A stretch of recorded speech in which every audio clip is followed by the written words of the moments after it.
Welcome to the Tech Blog Writer Podcast, your guide to future tech trends and innovation in a language you understand. Now, over to your host, Neil Hughes. Welcome back to the Tech Blog Writer Podcast. Why is today's episode a little late and maybe a little bit more echoey in the background than usual? Well, it's because I've just flown to Rome for the Howari conference. How rock and roll is that? Seriously though, I have a few great interviews lined up over the next few days. But before I go to bed and prepare to put on my game face and go onto event mode, I wanted to give you an episode directly from Canada. And on today's episode, we have Angelo Dodaro, and he's the co-founder and chief marketing officer of AdBank, a powerful ad platform built on Ethereum.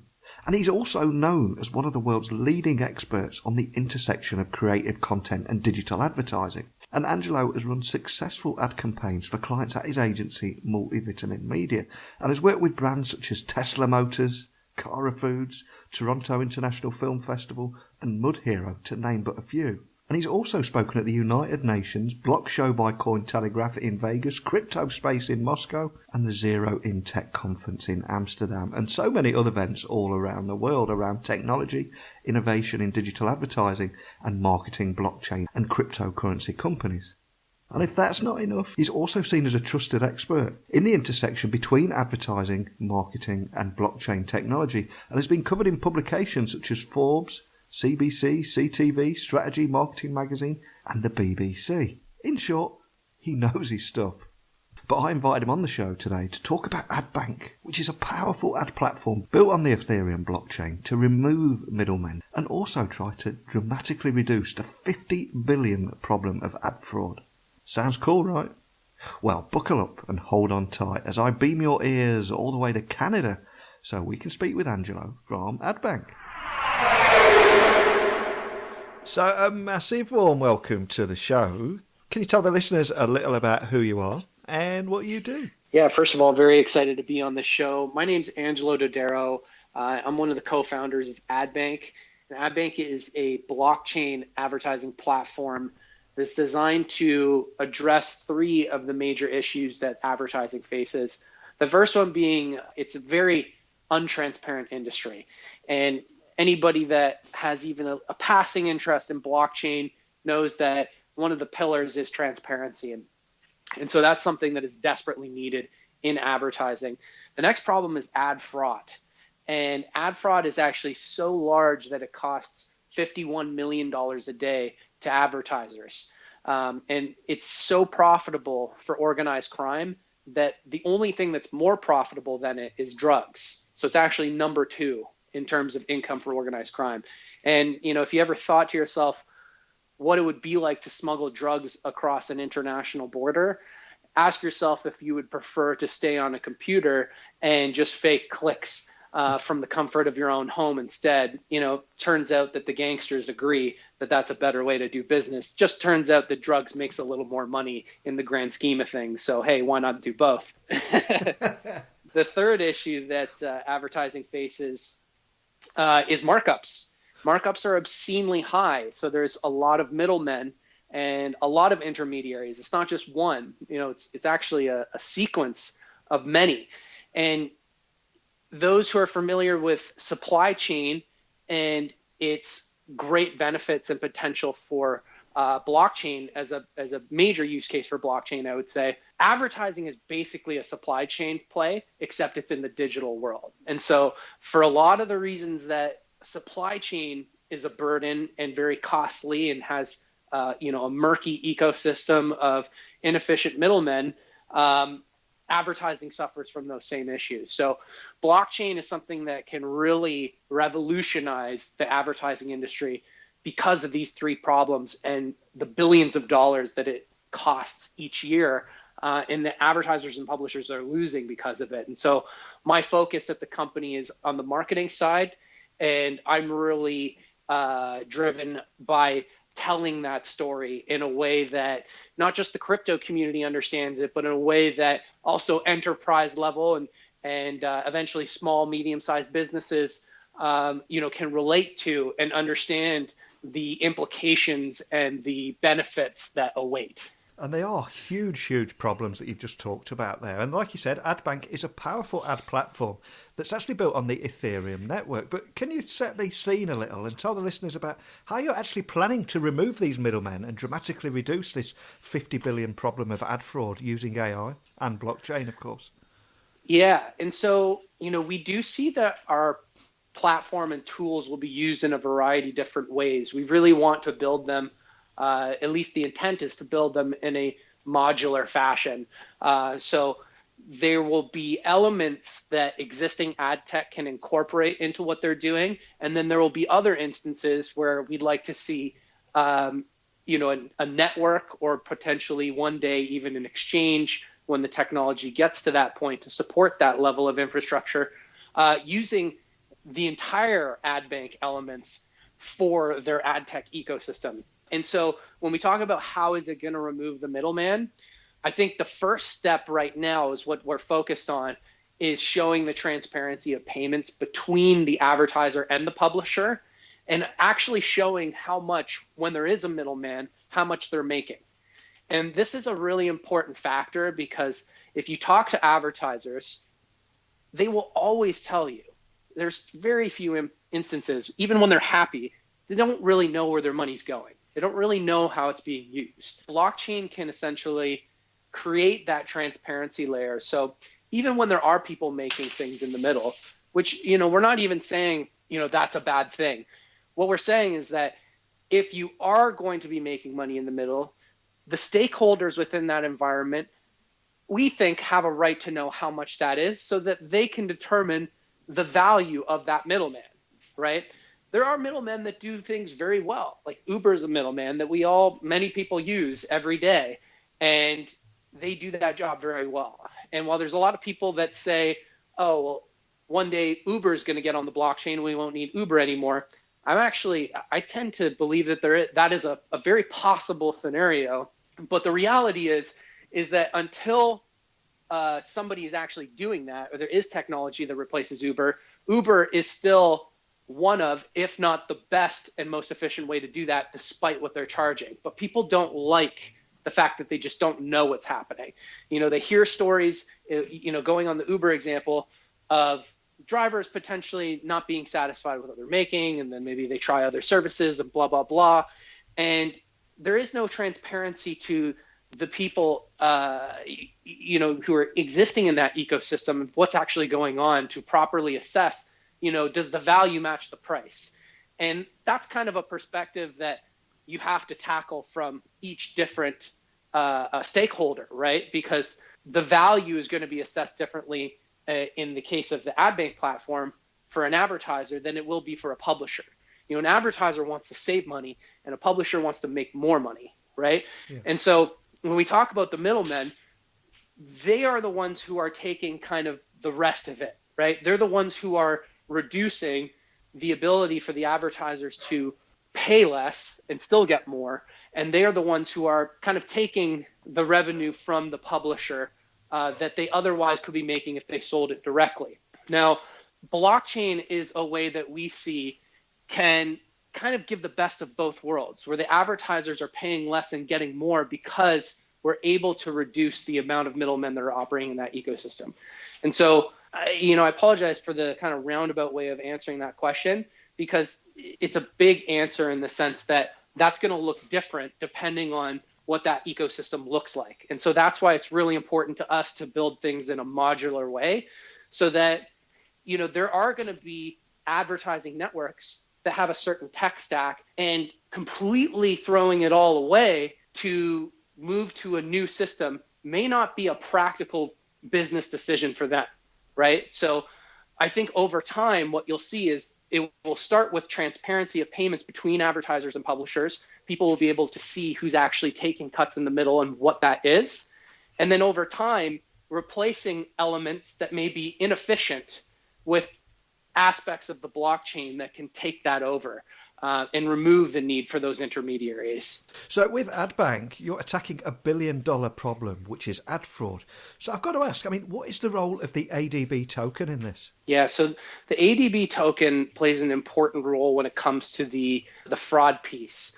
So right now we have a patent pending on our anti-fraud AI system that will leverage the data from the blockchain to scan for patterns, fraudulent patterns. And so when you think about, well, why wouldn't we use fiat, for example? Why wouldn't we use that? Well, the thing is that you can't actually track the path of a dollar very easily, right? And we know this in the blockchain and crypto space very well, because this is kind of the bedrock of it, right? Is that everything is trackable, everything's logged, and it can't be changed. It's immutable, right? The issue is with fiat is that you can't track it beyond your own ecosystem, right? Once it leaves the ad network, Google doesn't have access to your bank account. Google doesn't have access to your credit card statements. So they don't have that data to add as another data point for the AI to function and do its job to fight fraud. And we think about, why wouldn't we use Bitcoin or Ethereum? All of those transactions are logged and they're immutable, right? Absolutely. The issue is that those blockchains are being used for so many other things that now the AI has a new job to do. Now the AI has to determine first, before they find out, is this fraudulent or is this not fraudulent? Now they have to determine, is this advertising or is this not advertising in terms of what the transaction type is, right? And so what we need is to remove friction away from the AI for it to be able to function at scale. Because if you think about an advertising ecosystem, there is a lot of data going in on there, right? There's a lot of, if you're talking about an exchange, your campaign as an advertiser could end up on thousands of sites and in varying different levels, right? There's no way to easily track how much of these payments are flowing in a way that is trustworthy and efficient, right? So when you think about doing that on an existing blockchain as well, that becomes a bit of a challenge until you have your own token to do that. So what you're doing is then you're removing an entire step that the AI has to do to function. And so then the question becomes, well, you are running on the Ethereum blockchain. Isn't there a scalability issue? Which is a very, very good question. And so in our case, we're actually bundling transactions off chain at a frequency that makes sense to kind of balance the different factors like gas costs. You wouldn't want to be triggering and firing a smart contract for every single ad impression displayed. That would be very costly to do on the Ethereum blockchain. So that for us, bundling is the solution right now, which is definitely makes sense for our current tech stack and where we are at in terms of the technology. But who knows in the future if it makes sense from a business standpoint based on the demands of what we actually need to do to serve customers. We would certainly be open to other options, but given the solution of bundling, it's a common solution. It works just fine for what we're doing at this exact moment in time. So for people outside of advertising, they're probably unaware of just how broken the current system is. And I loved your drugs comparison a few moments ago and gangsters and organised crime. But I think it's also worth pointing out that we've got the big tech behemoths involved as well. For example, the Facebook video ad metric lawsuit, where they stand accused of inflating video metrics by 900%. So it seems that this is just the tip of the iceberg. But do you think there is an increasing realisation about the scale of this problem of ad fraud? 100%. Yeah, I would say it's become a bigger discussion in the last few years, really with programmatic taking off and becoming more widely adopted. That's where you've seen the problem start to multiply and the discussion deepen because there is no access to audit platforms like Google and Facebook, right? We don't have the data to actually access it. And so this is part of the problem. We have to rely on the people and the organizations that do have the data. And the problem is there's a misalignment of incentives that exists there. It's kind of a fox watching the henhouse situation, right? Because if you have to, if you actually make money off of something, but then you want to invest to offset that issue, in the case of ad fraud, there are ad fraud teams at Google and Facebook and pretty much any major ad network, they have a team dedicated to ad fraud. The issue is that it's continued to multiply each year. And actually this past year almost reached $20 billion in terms of money lost to ad fraud. So $51 million a day is not a small amount of money. really, when we think about the problems that exist in digital advertising driven ecosystems, they touch many different areas like video fraud. Like, that's a huge issue on its own, where there's one group of Russian hackers, a small group of Russian hackers, that created a bot called MethBot, and it makes $3 to $5 million a day just faking video views, right? And so when I'm talking about the fox watching the hen house, how can we trust a system that has an incentivization to be opaque or lack transparency, right? There's just an inherent lack of incentives there, and the alignment is off from the advertisers and publishers, right? So Google makes more money if an advertiser has to spend more money. A publisher just keeps doing what they're doing, right? And so the publishers get used and abused in this process, and they have not as much power as they should when you consider the fact that they're actually bringing the audience that the advertisers want to pay for. So yes, there's definitely more awareness of the issues, whether it's ad fraud or just even the errors in reporting on the analytics side, right? That's a big issue that you mentioned and you touched on there, that advertisers are extremely peeved about, because if you're paying money, essentially what you're paying for, or at least the reflection of what you paid for, is the data that shows up in your analytics dashboard. And when you can't trust that data, how are you supposed to measure what your campaign success is? That's a really, really vital thing. So the reporting side, there's huge potential with blockchain there as well. Absolutely, and it really just seemed to be a real thirst and desire for change in the industry. I mean, earlier this year, Adweek, I think, said blockchain will enable the advertising industry to cut waste, target the right people, reduce the advertising load, and deliver fewer and more timely and more relevant ads. So there seems to be a lot of excitement at the moment, and the emergence of solutions such as AdBank and even new browsers such as Brave feels like a real fresh approach. So do you think that blockchain really can flip these big systems such as Amazon and Facebook and Google and flip all those things that they have in place? Yeah, I absolutely think that it is going to challenge the way that they do business. To suggest that it will eradicate them, I don't know if I could be the guy that will make that claim. But then again, Google wasn't built overnight. And when they came on the scene to challenge Yahoo, that was a bit of a joke in and of itself. And we know how that kind of turned out. So I absolutely think that these big giants are, if they're smart, they're going to see the writing on the wall and understand what areas of their business are going to be challenged.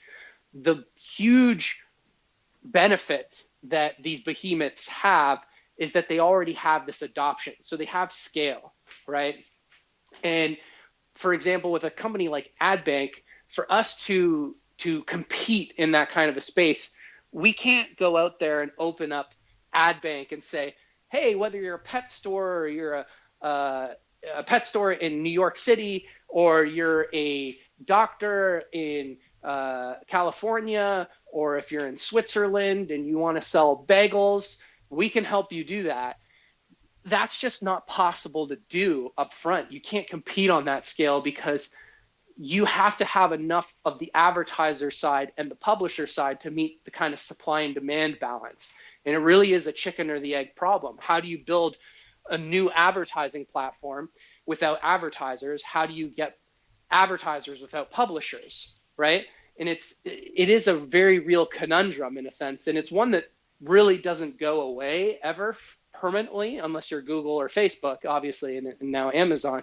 But what I see happening is disruption happening in specific verticals, and that's why we've created a advertising network that's dedicated to the crypto and blockchain space. So all of the publishers on there, doesn't matter who you are in terms of an advertiser or where you're trying to reach, those publishers are going to help you spread your message in a valuable way if you are trying to reach a crypto and blockchain audience. So it's very specific to that niche. And we've acquired another ad network that focuses on a specific vertical as well outside of the crypto space. And that is the way that I think we'll start to see disruption early on, and then potentially integrating into the big boys, whether that's with third parties or the big boys themselves actually stepping up and utilizing blockchain technology. But it will be interesting to see where they want it, and more importantly, where they don't want it, because some of the key areas of their business could be threatened. And if they can't reimagine it in a creative enough way, they may kind of put themselves out of business if they adopt all the best parts of blockchain. Now, the success of any technology or any new solution is always going to be adoption. So what kind of plans do you have at AdBank to secure those right partnerships? And is it equally challenging keeping your community happy who want regular updates? And then anybody you're going to be even having a conversation with, you're going to be locked down to an NDA for 6 months. So is that aspect of it challenging as well? Totally. Yeah, it is challenging. I'll be fully forthcoming on that. You know, crypto is a very impatient community. Yeah. And they, depending on when they entered into the crypto space, they may have been conditioned for a period of time to a certain speed that maybe has not sustained in recent times. And so there is definitely that frustration that pours over into all areas of the crypto community.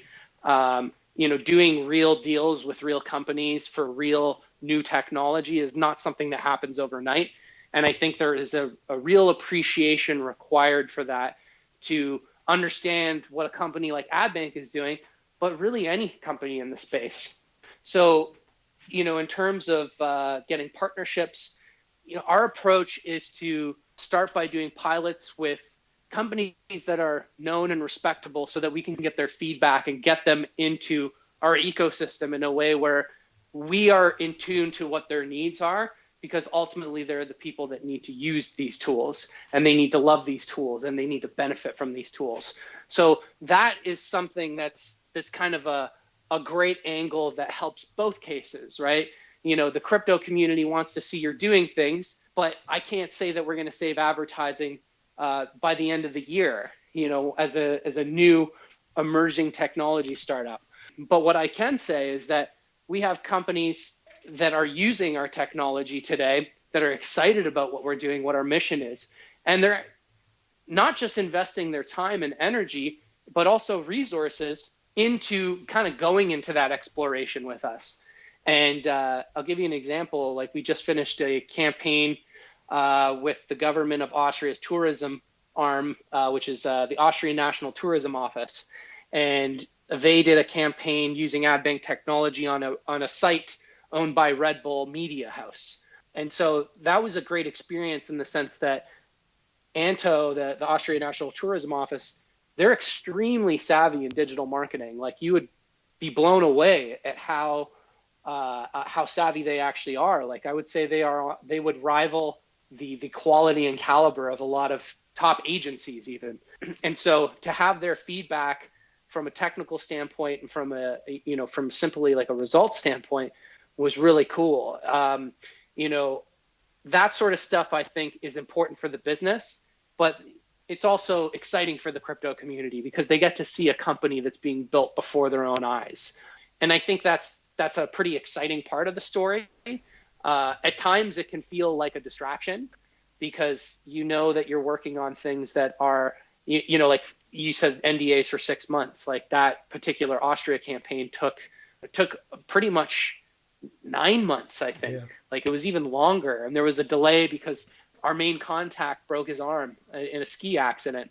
And that delayed things by like a month and a half or 2 months or something. And we were like imminently ready to release. And I had mentioned that, you know, we had this really exciting pilot that was coming out with a government body and a Fortune 500 company. And next thing you know, I had to like put the brakes on it, and people are like very pissed off about it. and I, you know, I gave them the honest reason, which is like, yeah, somebody broke their arm.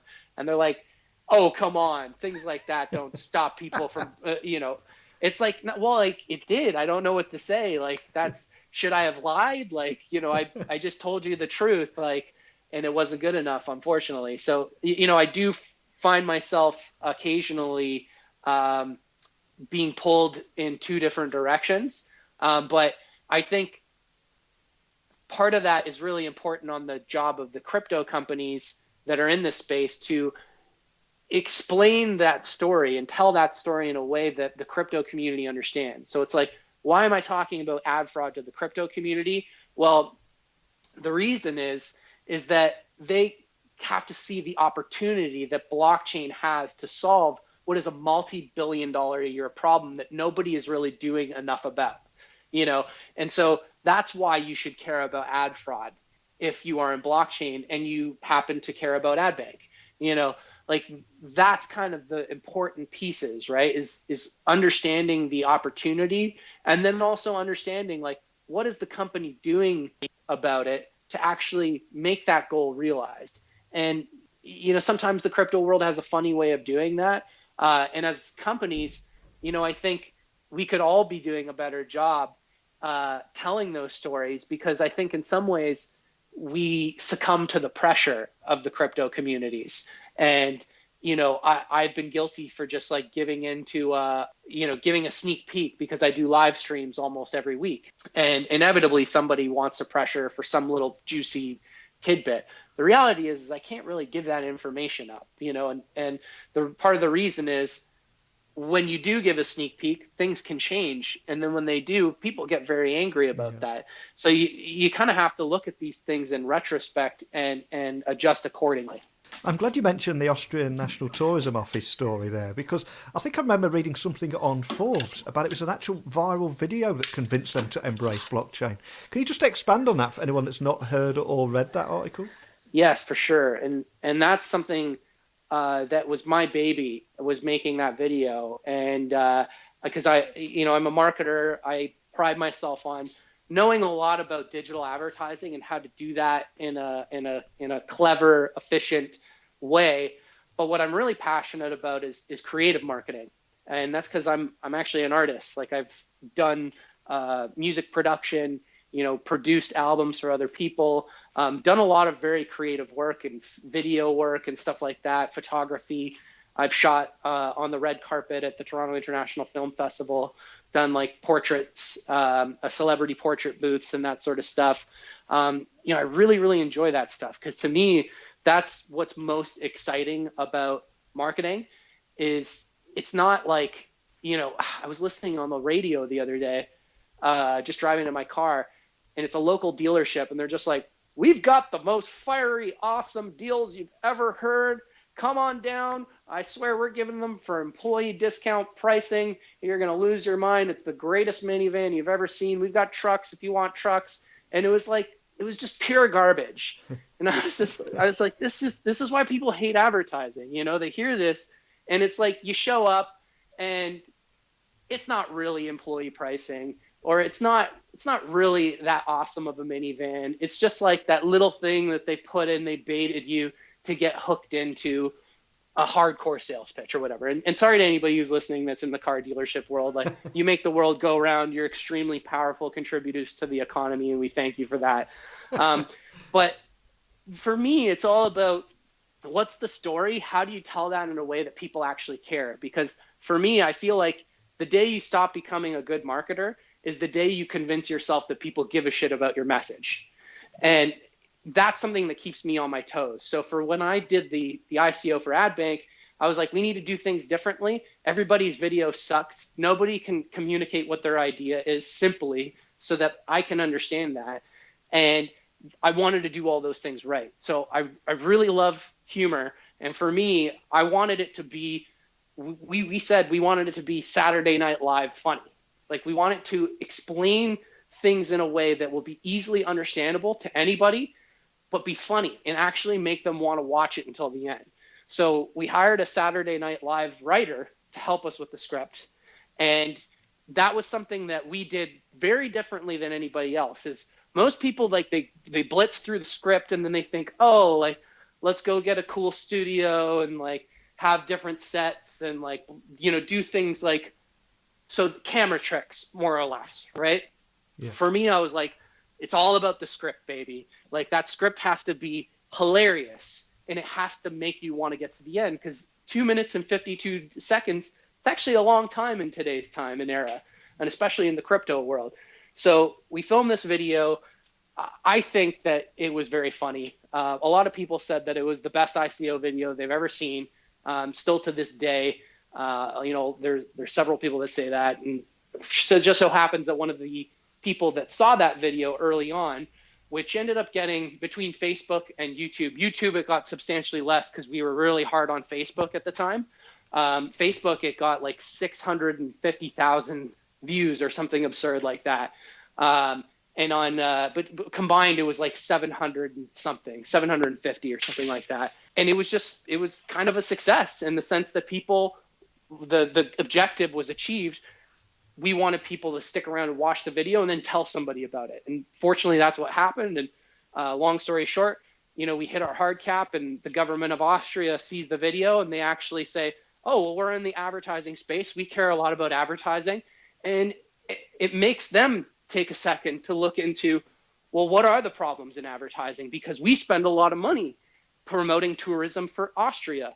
We want to know about these things. And so that was a really interesting kind of series of events, and then played out into the Forbes piece that you saw, which I'm really glad that you mentioned that, because even getting that Forbes piece was like something that I had stressed about for a long time, because we really wanted to make sure that the news about this Austria pilot was a success.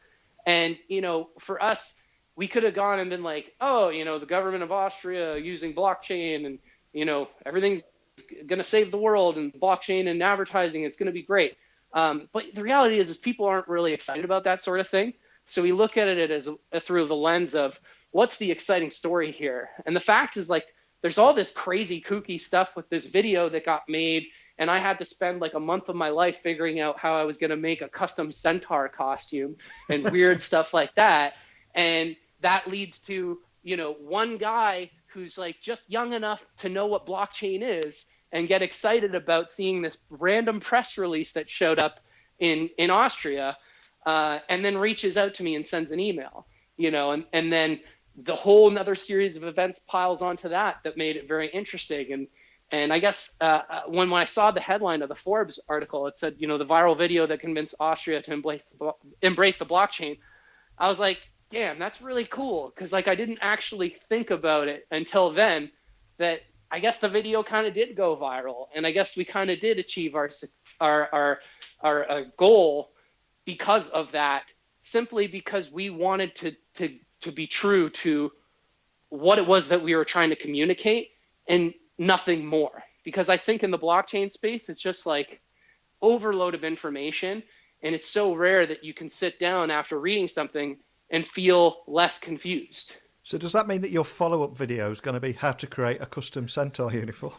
Oh, there's only one man that can do that video, and it's my neighbor, who I just saw. I had only lived at my house for a month by the time I started making that video, and it was actually me and Kelsey on our team.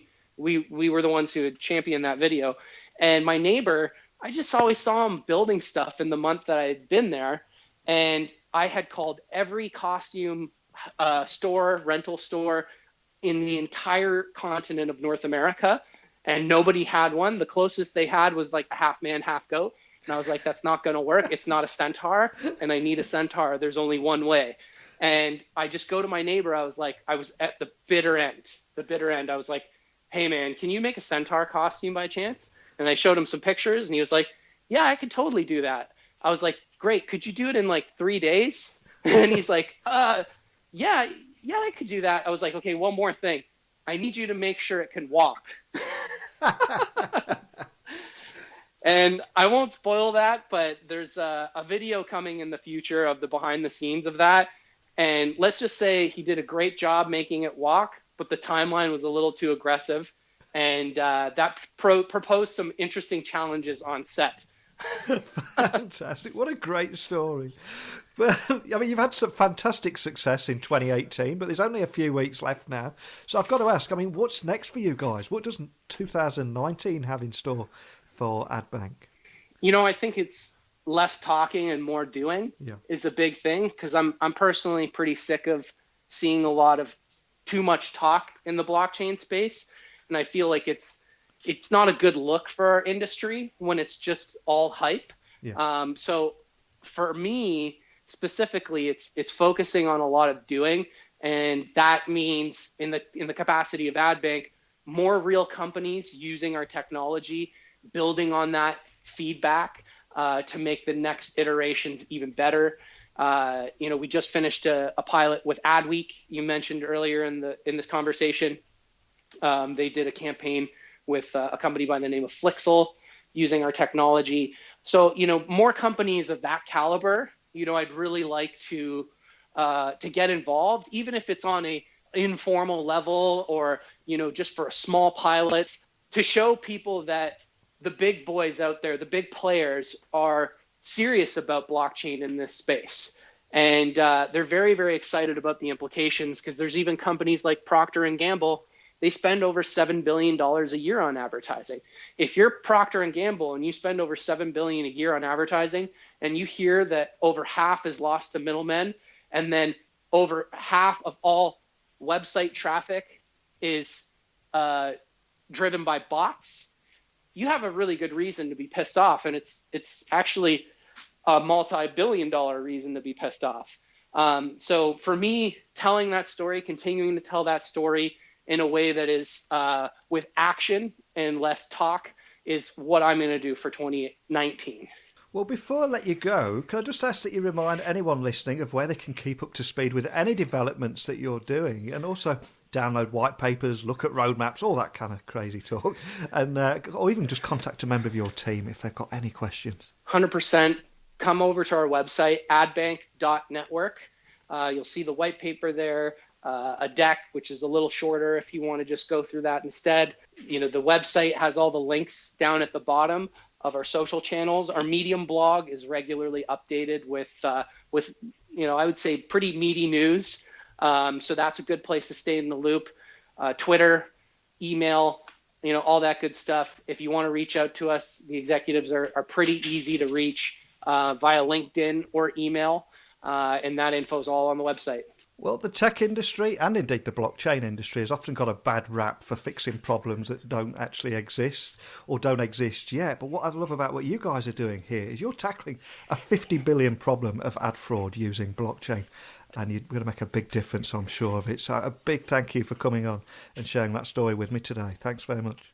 Thank you so much. I really appreciate being on the show. I'm always fascinated by tech trends, but also just looking for signs as to what is happening out there on the digital landscape. And when I think of online advertising, I now think of Facebook video ad metric lawsuit, where they stood accused of inflating video metrics by 900%. And that just seems to be the tip of the iceberg. Then we've got the success of the Brave browser, and of course the BAT token, which is going to be added to Coinbase shortly. And also earlier this week, I think of Adweek saying that blockchain will enable the advertising industry to cut waste, target the right people, reduce the advertising load, and ultimately deliver fewer, more timely and relevant ads. Ultimately, I think there's a wind of change in the air, but it's for the right reasons too. But if you work in the advertising industry, I want to hear your thoughts. So email me, techblogwriter@outlook.com, tweet me @NeilC.Hughes, and let me know your thoughts on this. But it's time for me to hit the sack now, so I'll see you tomorrow live from the Huawei conference on the show floor. But until next time, don't be a stranger. Thanks for listening to the Tech Blog Writer Podcast. Until next time, remember, technology is best when it brings people together.